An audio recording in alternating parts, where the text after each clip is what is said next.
Welcome back to New Rockstars. I'm Erik Voss, and The Mandalorian has from the beginning taken on the ambitious task of contextualizing and deepening the lore of the Star Wars sequel trilogy era, the way Dave Filoni and his team did for the prequel trilogy with Clone Wars and a number of other titles. The latest episode of The Mandalorian was the biggest leap yet in that direction, with Dr. Pershing on Coruscant and the post-Empire amnesty program, struggling to continue his cloning research and getting caught in the web of a greater conspiracy of ongoing Imperial photon fizzle drinking. What's going on with the New Republic right now, and how will this connect to The Force Awakens, The Last Jedi, and The Rise of Skywalker, and is there any hope of happiness? We're connecting the dots here in the Star Wars timeline, and it looks like Bad Batch is also playing a role in that. So I'm tag teaming this with my WikiLeaks co-host, Tommy Bechtold.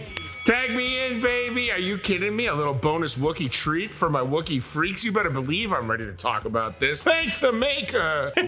Hey, Tommy and I are going to be live at WonderCon in Anaheim this Friday, March 24th at 2:30 p.m. Come hang out with us. It's going to be a blast. You know what? Follow us to the local Dave & Buster's and let's get blasted. Oh my God, we're going to have too much fun. Too much.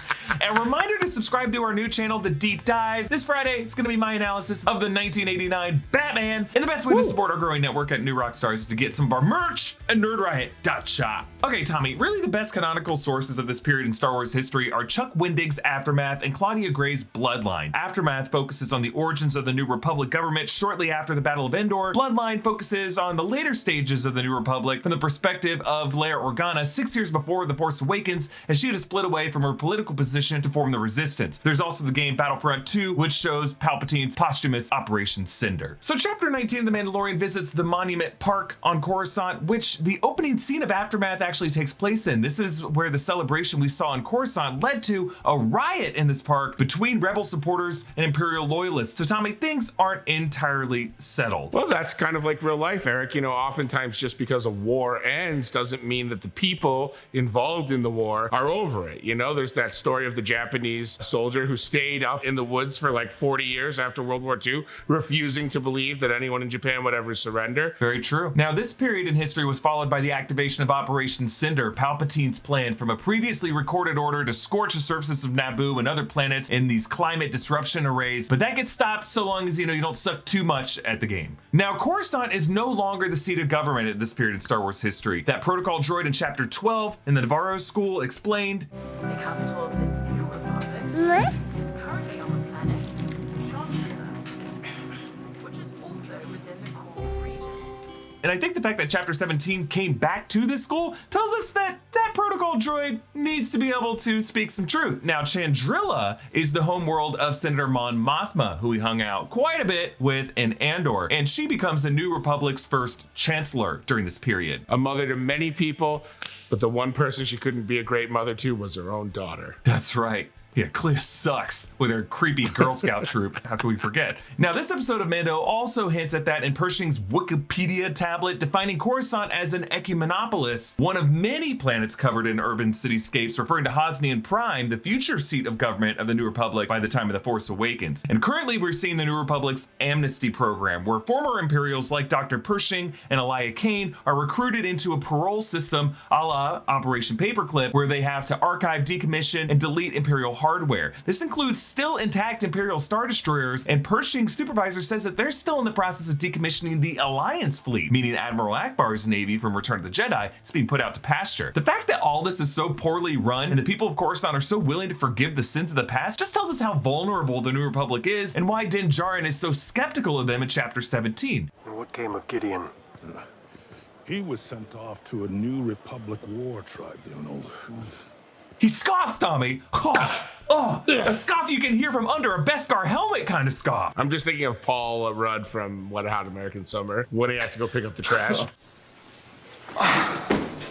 So Leia Organa, she spent the years after the Battle of Endor actually training with Luke in the ways of the Force with lightsaber combat. We saw that in The Rise of Skywalker, that beautiful DH flashback. She gives birth to Ben Solo in 5 ABY. So he's currently a kid in Star Wars history who will soon be brought to the school that we saw Luke building in Chapter 6 of the Book of Boba Fett. After Grogu left, the Saved by the Bell new class is going to include a young Ben Solo. And it's like, this is the thing that is great about Star Wars. However you feel about the sequel trilogy, Ben Solo will have a place in these shows, I have a feeling. There'll be a young actor cast as young Ben Solo, and we'll have to go through the heartbreak of knowing eventually he's going to break bad and become Kylo Ren, just like we did in the prequels. They don't care. They exist only to rip our hearts out, Eric. So long as when Luke Skywalker calls attendance, he goes, Ben! Ben! Yeah. Ben! Ben! Ben! Yes, I love it. So Leia returns to public life in the decade before The Force Awakens, when the New Republic will come under political factionalism between the centrists, who want a strong central government and strong military, and the populists who prefer local governments. And Leia campaigns with the populists to become, the position is now called First Senator, but her campaign is doomed when it's revealed that she was Darth Vader's daughter. That was a secret all the way until then. People didn't know. Do you think this is bad for Ivanka?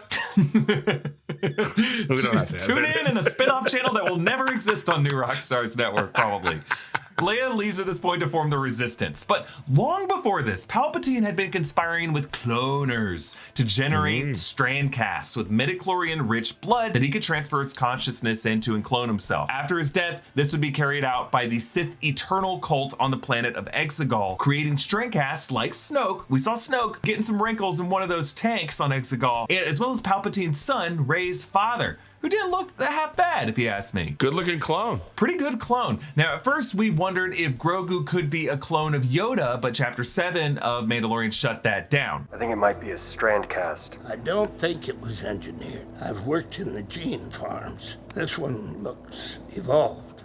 Too ugly. Pershing wanted Grogu for his high M count blood, one of the best fixes they made to any era of Star Wars trilogies after the original trilogy, changing midichlorian to just M count. Keep it simple. But he reported this in Chapter 12 in that recording in that Imperial base on Navarro, where they found another Snoke lookalike figure in a tank. The report says, replicated the results of the subsequent trials, which also resulted in catastrophic failure. There were promising effects for an entire fortnight, but then sadly, the body rejected the blood. I highly doubt we'll find a donor with a higher M count though. I recommend that we suspend all experimentation. I fear that the volunteer will meet the same regrettable fate if we proceed with the transfusion. Unfortunately, we have exhausted our initial supply of blood. The child is small, and I was only able to harvest a limited amount without killing him. If these experiments are to continue as requested, we would again require access to the donor. And Pershing actually hints at the same thing in the recent Mandalorian Chapter 19. The first casts rejected the formula almost immediately. Hello, Doctor. But now, sometimes when you love a TV series or a movie, it's not enough to just have been watching it. You need some merch to commemorate the occasion, and Nerd Riot's got you covered. If the finale of The Last of Us left you hungry for more, pick up a Lunch of Us tee, available in cream or black, featuring the logo of Todd's Steakhouse from episode 8 of the series.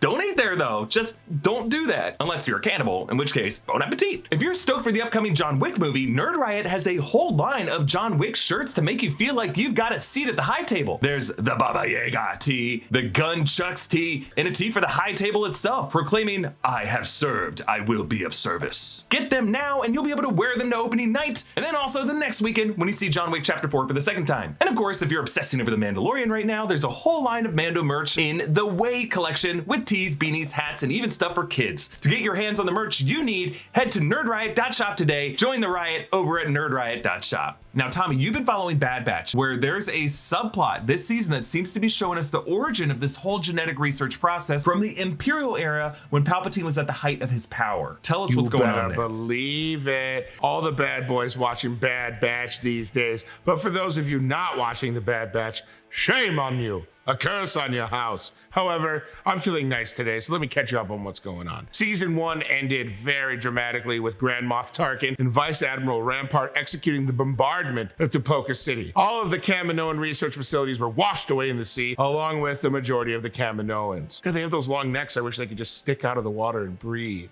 We're waiting, save us! But no. So where is Nala Se right now? Well, Se was transported to an Imperial facility on Mount Tantus on the planet Wayland, named for the Alien movies, a little Easter egg for you. However, during the several months following the fall of Kamino, Nala Se refused to work for the Empire, claiming that after the destruction of her civilization, she would not serve the interests of the Emperor. Now, we learn in Season 2, Episode 11, Metamorphosis, a great episode, a horror movie homage in the middle of the Bad Batch. Delicious. Watch it just for that. That in order to force her to resume her work, the scientist, Royce Hemlock, had the former Prime Minister, Lama Su, who had previously been on Coruscant, transferred to Wayland. There, in exchange for his freedom, Lama Su declared there was only one way to convince the Kaminoan scientists to collaborate, and that was to locate a specific clone, Omega. So now, this Dr. Hemlock seems obsessed with the next step in cloning technology, as he also transfers Crosshair after he's literally arrested for killing an Imperial officer. So it's like, he gets him out of what would certainly be execution or decommissioning and gets him in his facility. So I think this Dr. Hemlock, maybe, I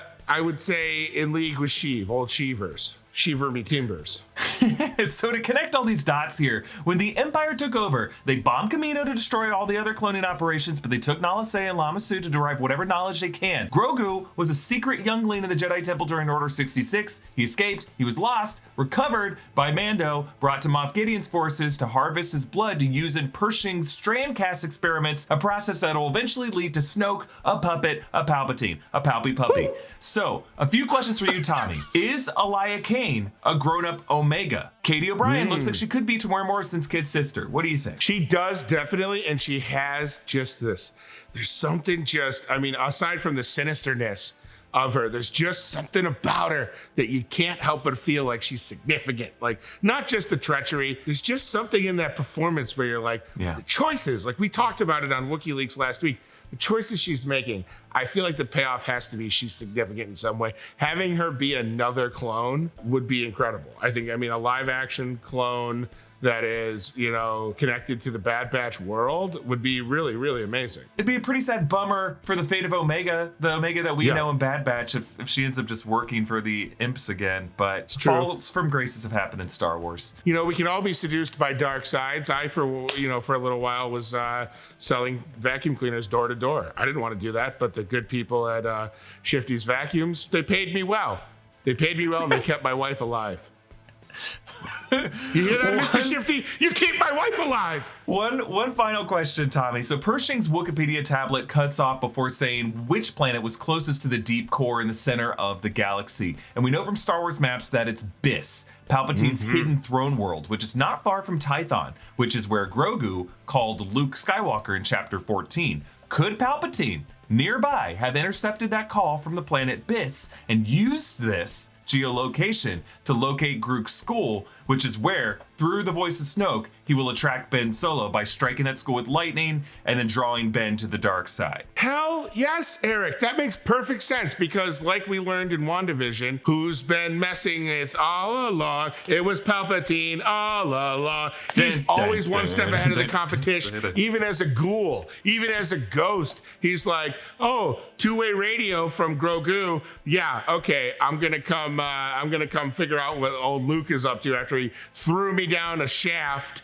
I'm gonna go take his nephew and convince his nephew that Luke tried to kill him. Spoilers for the sequels if you haven't seen them. Yes, I think when you mentioned Biss, first of all, my mind went to Bisk. I got a little hungry. Then I got over it and I said, yes. The little, like, I can just picture like Palpatine floating around Biss, like just cruising around the world, everything whipping by him. He's just wind in his hair, his little wisps of white hair. And then he's like, a foundling calling out to me? And then thus begins the events that lead us to the new trilogy. Yes, it makes perfect sense. I'm bullish on Biss. I'm hitting buy on Biss. It's Biss, baby. It was always Biss. Yeah, I think really what happened was Palpatine's like that one amateur radio guy who intercepted the call between Charles and Camilla Parker Bowles, the famous tampon call that nearly brought down the royal family and probably should have. Would have spared a lot of people a lot of pain had that just been the final nail in the coffin.